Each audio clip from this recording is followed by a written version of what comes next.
Jesus prayed. What was central on his mind? We actually have a record of one of Jesus' most important prayers and what he prayed about. Let's look at what was on Jesus' mind in his most important prayer in John 17, verses 1 through 11.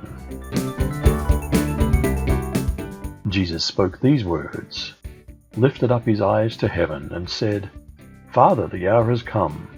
Glorify your Son, that your Son may also glorify you. This is part of the Lord's high priestly prayer. We don't know how God inspired this record. The prayer's emphasis is unmistakably Jesus, as he prayed for glory, eternal life, and unity for his followers. Glorify means power, honor, praise, and the exalted position Jesus had from the beginning. It means the glory which I had with you before the world was. It includes the glory of the cross. I've glorified you on the earth. I've finished the work which you've given me to do. It includes the glory of followers. I'm glorified in them.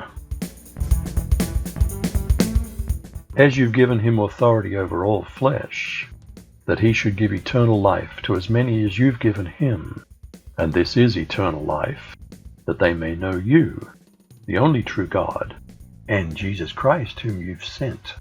Jesus can give eternal life. This is eternal life, that they may know you, the only true God, and Jesus Christ whom you've sent. It includes knowing him in Jesus and an intimate relationship. We receive Jesus' words from God. Then we come to know and believe God. I've glorified you on the earth. I've finished the work which you've given me to do. And now, O Father, glorify me together with yourself, with the glory which I had with you before the world was. How is ignominious death on a cross glory? In an ethically bankrupt world, wealth, power, and popularity are often gained through moral defeat. Lying, cheating, stealing, the self-sacrificing are the real winners. All honor and praise and dignity forever goes to the cross and those who take up their crosses. I've manifested your name to the men whom you've given me out of the world. They were yours. You gave them to me, and they've kept your word.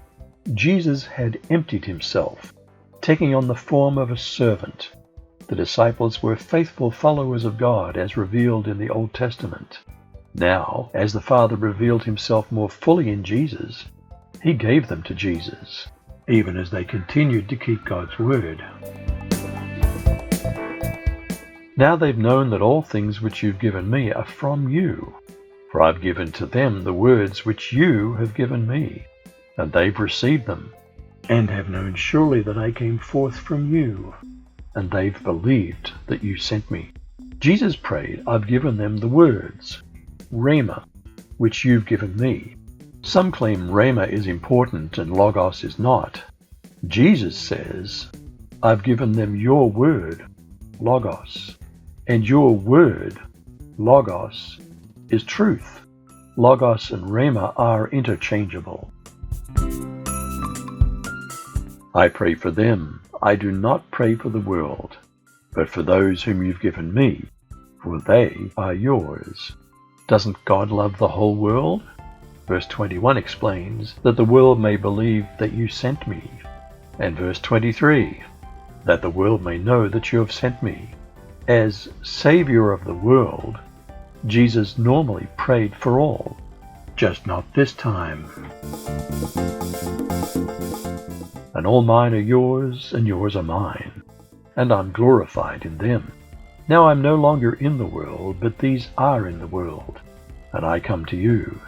Holy Father, keep through your name those whom you have given me, that they may be one, as we are. Did Jesus' prayer fail?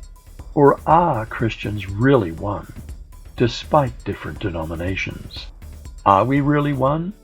Perhaps not in partisan bigotry and human organization, but in God's name. Do we live so that Jesus is glorified in us? How are we in the world, but not of the world? when Jesus prayed, he prayed mostly about unity, and that should inspire us to think about how we can work for greater unity, and how it's found not in our worldly institutions, but in the Father and the Son. When we promote our denominations, we're not promoting a unifying message. When we promote the Father and the Son, then we're one in ministry.